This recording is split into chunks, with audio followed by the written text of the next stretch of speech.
Aujourd'hui, nous avons rendez-vous avec Claude Pellier pour évoquer avec lui l'arrivée des premiers éléphants à Sijan. Pas décidé, hein. Personne ne peut les pousser.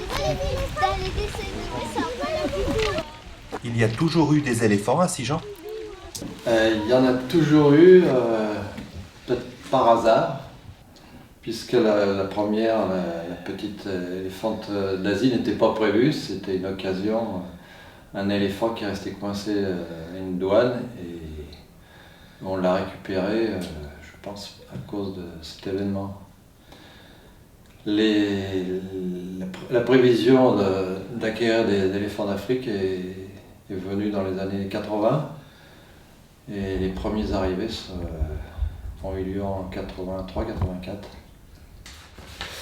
84, quand on a discuté avec le directeur, on n'était pas trop chaud, mais ça s'est fait quand même.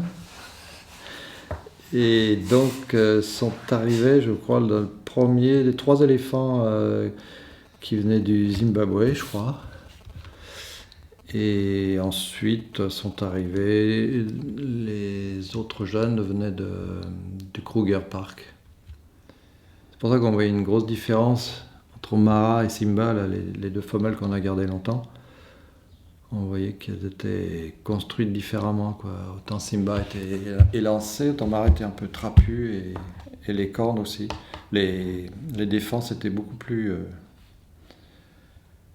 présentes chez Simba, celle du Kruger, que celle de Rhodésie, enfin du Zimbabwe. Comment était la petite éléphante d'Asie? C'était un éléphant super sympa. Bon, elle était jeune évidemment, c'était facile. Et donc elle a servi de placard publicitaire. On l'a promenée un peu partout sur les plages. On l'a sortie dans les grandes surfaces. On a même fait l'inauguration du musée de Salvador Dali. Et tout s'est bien passé. Le voyage a été un petit peu animé, quoi, parce qu'on la mettait dans une petite estafette et ça remuait quand même. Fallait aller jusqu'à Figueras. Ça, c'était... Bon, elle s'est assez bien tenue, mais vers la fin, il y a eu un petit peu d'énervement et donc elle a un peu déféqué mou, et ce qui a un petit peu décoré les jambes des notables qui étaient là à l'invitation de Dali.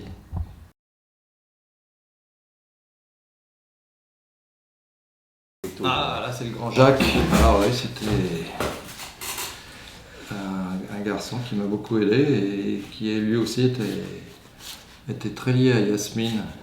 C'est lui qui l'emmenait d'ailleurs à Gruissance prendre des bains avec les mâles adultes, les éléphants adultes de Pinder, je crois.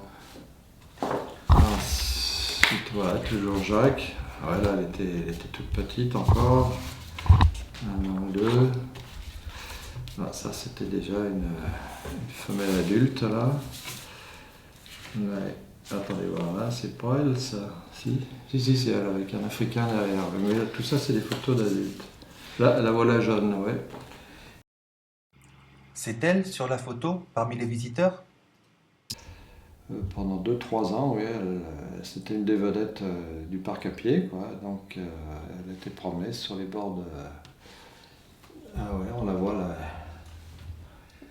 sur les bords de l'étang et le long du fossé où quelquefois elle a fait quelques farces. Hein. Elle avait des petits côtés coquines. Elle aimait bien bousculer d'un petit coup de fesse les gens et le voir tomber dans le fossé, ça avait l'air de l'amuser. Mais gentiment, hein, jamais avec agressivité. Comment se manifeste l'agressivité chez les éléphants? Quand un éléphant fait face, la tête dressée, les oreilles écartées, il vaut mieux commencer à se poser des questions. Et alors ça correspond aussi à l'inverse, quand il se sent dominé ou qu'il a peur, alors là les oreilles sont collées bien à l'arrière sur les épaules. Et puis, alors, ce qu'il faut aussi remarquer, c'est les battements aussi. Parce que les battements peuvent être le fait d'une ventilation, mais ça peut être aussi une cause d'énervement. Des fois, quand un éléphant commence à frapper les oreilles, c'est qu'il y a quelque chose qui ne va pas. Donc, mais c'est surtout entre eux. Je ne pense pas que ce soit pour nous interprétable comme une menace. Mais entre eux, il y a des fois des énervements comme ça, avec des petits battements de... Ils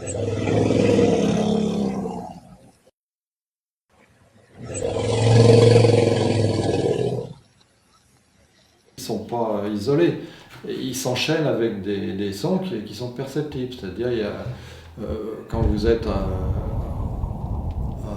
proximité, vous entendez des bruits pas des grondements, mais quelque chose de sourd qui fait un peu comme... Bon, et ça, bon, on perçoit, mais certainement que c'est enchaîné avec des phases que nous, on ne perçoit pas. Mais en permanence, quand ils sont enfin en permanence, on peut entendre ces sons, quoi.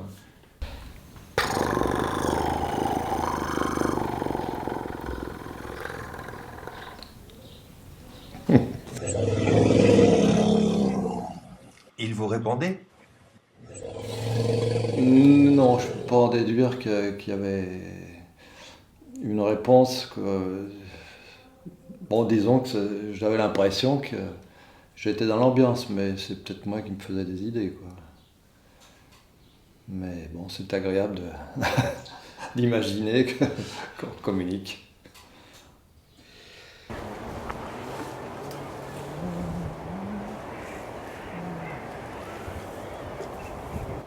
Vous avez reçu une formation spécifique pour vous occuper des éléphants?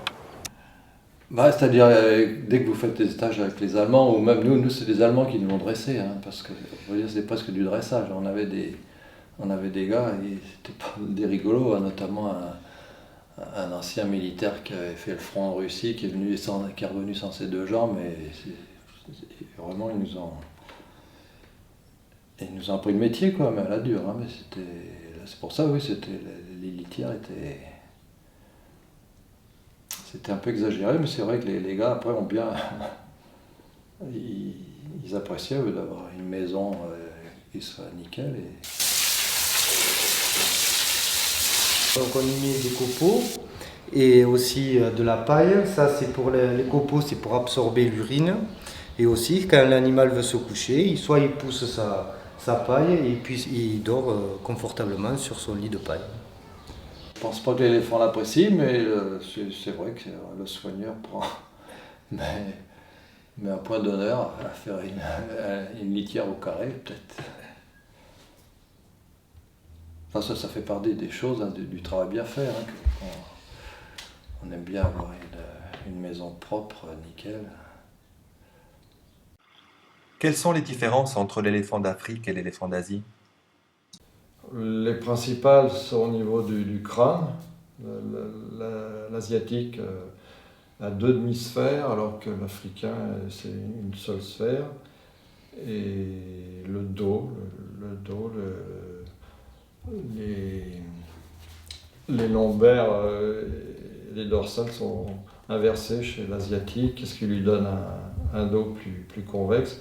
L'africain, il y a comme une plongée vers la nuque. Il y a une différence de... Et puis alors au niveau des oreilles, c'est flagrant. Et puis le petit détail, c'est sur la trompe, le doigt unique chez les Indiens et les deux doigts chez l'Africain. Au niveau de l'extrémité de la trompe, c'est là qu'il a toute cette dextérité pour saisir précaution des choses. Donc voilà l'extrémité de la trompe d'un éléphant d'Asie adulte. Alors là on voit bien le doigt unique de la lèvre supérieure. Et à noter aussi les dépigmentations sur le côté qui se produit chez les éléphants adultes.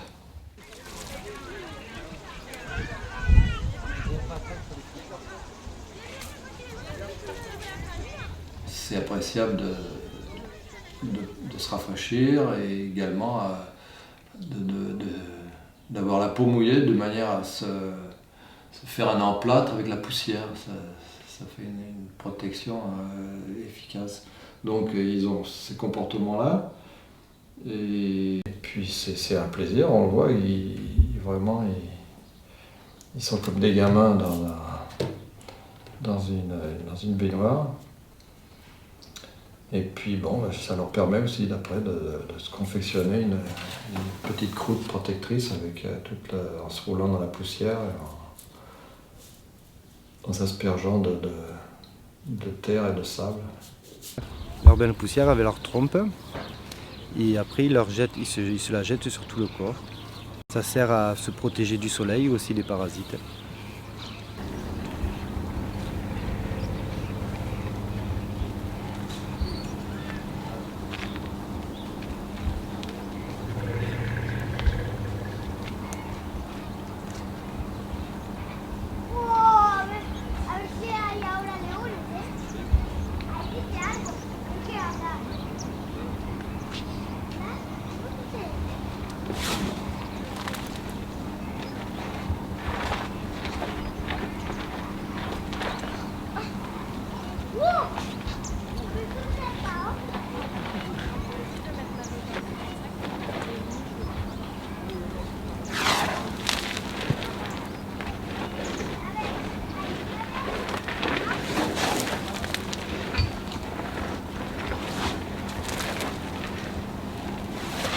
Est-ce qu'ils reçoivent des soins particuliers?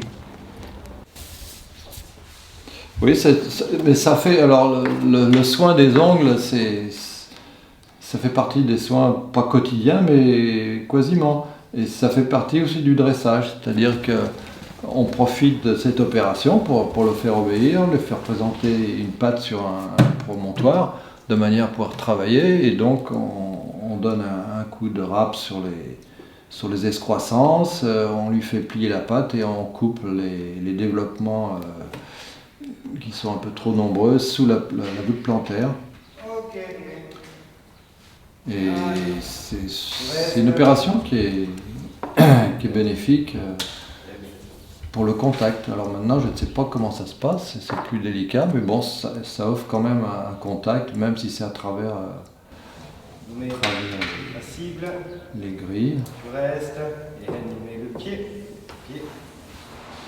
Ok, super.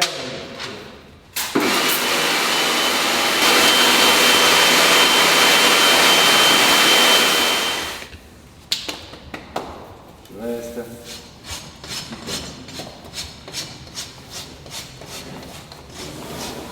Tu restes. Super.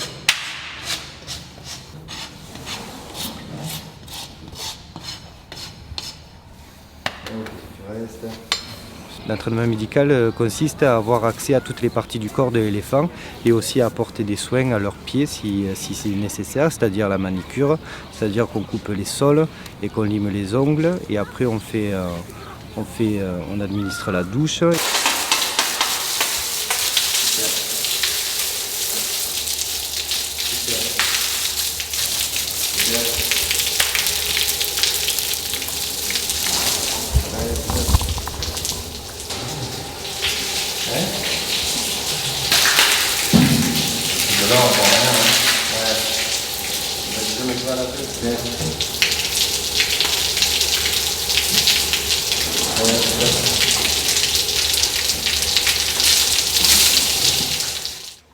Donc il ne faut pas que ce soit une lassitude pour l'éléphant, il faut que ça reste un plaisir et autant bien pour les soigneurs, quoi.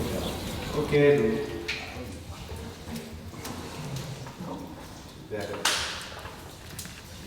Ok, c'est bien ça. Ok, super.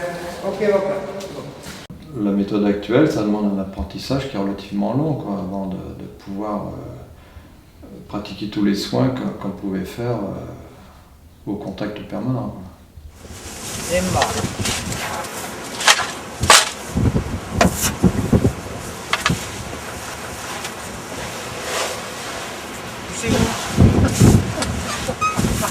Comment c'était le contact permanent? Cette méthode était efficace, elle était sympa pour le soigneur qui était au contact, mais elle obligeait à un dressage quotidien quasiment, quoi, avec des répétitions, comme on fait des gammes, tous les jours répétées. Appelle à Kili, jeune Christophe. Gérard, mets-le là-bas. Simba. On pourrait revenir à cette méthode? C'est possible, le problème c'est les gens qui décident, qui prennent un minimum de risque. C'est-à-dire que le contact permanent, ça demande un travail quotidien.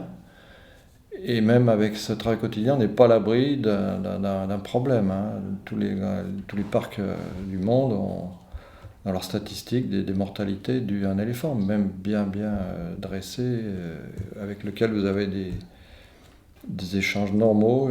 Il peut arriver qu'un jour, ça se passe mal.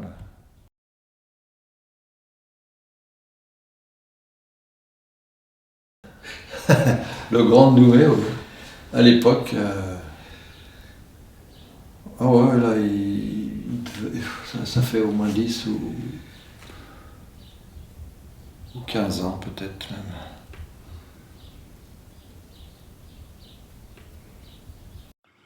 Qu'est-ce qui vous a marqué le plus? Le meilleur souvenir, c'est sûr, c'est l'événement de la première naissance d'un éléphant africain dans un parc français, à Sijan, en 99, si je me trompe. Et ça s'est produit donc en deux grosses satisfactions. C'est-à-dire la première, c'était la naissance. Et la seconde, c'est de s'apercevoir que le petit pouvait téter tout seul au bout de 15 jours, 3 semaines. Parce qu'on a eu un problème à la naissance. Le petit semblait pas capable d'atteindre la tétine et on a été obligé de lui donner un biberon pendant quelques jours. Et quand on s'est aperçu qu'il était capable de se débrouiller tout seul, c'était la plus grande joie de l'année. J'ouvre les guillemets, point de suspension. Il serait même dangereux de leur faire la moindre injure. Ils vont droit à l'offenseur et, quoique la masse de leur corps soit très pesante, leur pas est si grand qu'ils atteignent aisément l'homme le plus léger à la course. Ils le percent de leur défense ou le saisissant avec leur trompe, le lancent comme une pierre et achèvent de le tuer en le foulant aux pieds. Mais ce n'est que lorsqu'ils sont provoqués qu'ils font ainsi, main basse sur les hommes, ils ne font aucun mal à ceux qui ne les cherchent pas. Cependant, comme ils sont susceptibles et délicats sur le fait des injures, il est bon d'éviter leur rencontre. Là, c'est pas une invitation au safari, ça. C'est ici que se termine notre entretien avec Claude Pellier. Le prochain rendez-vous avec lui sera consacré aux chimpanzés.